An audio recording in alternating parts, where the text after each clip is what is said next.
Let us look at addition and subtraction of fractions. So when we're adding and subtracting fractions, we first find the lowest common multiple of the denominators. So for example, in this case here, we have this fraction being added to this. We can see that the denominators are 5 and 7 for this first question. For the second question, the denominators are 3 and 11.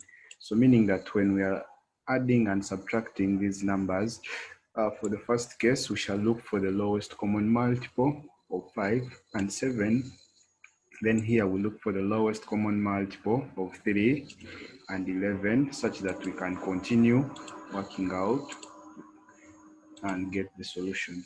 So if you have to look at the solution for this, the solution is basically here. The lowest common denominator for the first case of 5 and 7 is 35. So we have 35 as our common denominator.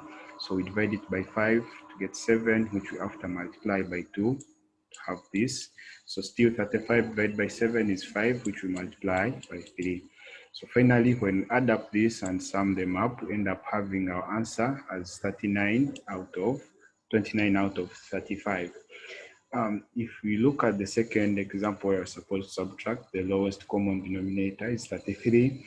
So we have 33 here as the common denominator. So we divide it by 3 to get 11, which we multiply by 2 to have this. So again, 33 divided by 11 gives us 3, which we multiply by 4. So finally, we end up with 22 minus 12.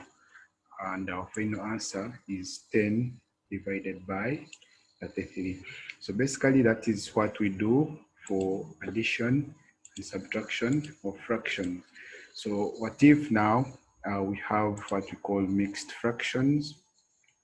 So when fractions are mixed, it means that we have a number, for example, if you have to look down, if you have a number like 1 1/4, this is a mixed fraction which has a whole number and a fraction.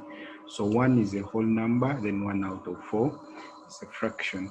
So in this case, the first step is that we first convert the mixed fraction into an improper fraction.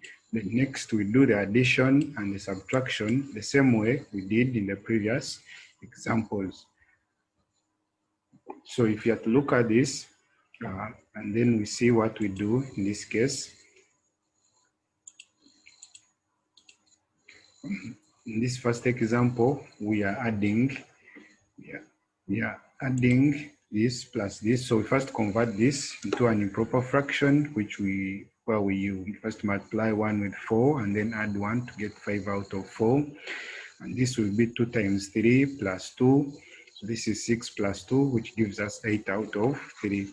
So next we look for the lowest common denominator, or the lowest common multiple of the denominators 4 and 3, which is 12.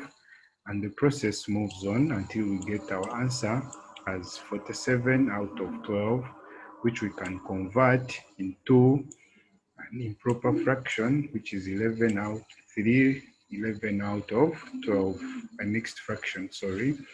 Then if we are also dealing with this one here, we still do the same. First convert into an improper fraction, which is this and this. Look for the lowest common denominator, or the lowest common multiple of the denominator, which is 15, which we multiply, end up having this as our answer. So you can complete various questions of a kind. I'm sure we shall have a great time handling fractions since they are very interesting. Please remember to subscribe to our channel, like and share, and also comment on our lessons. Thank you.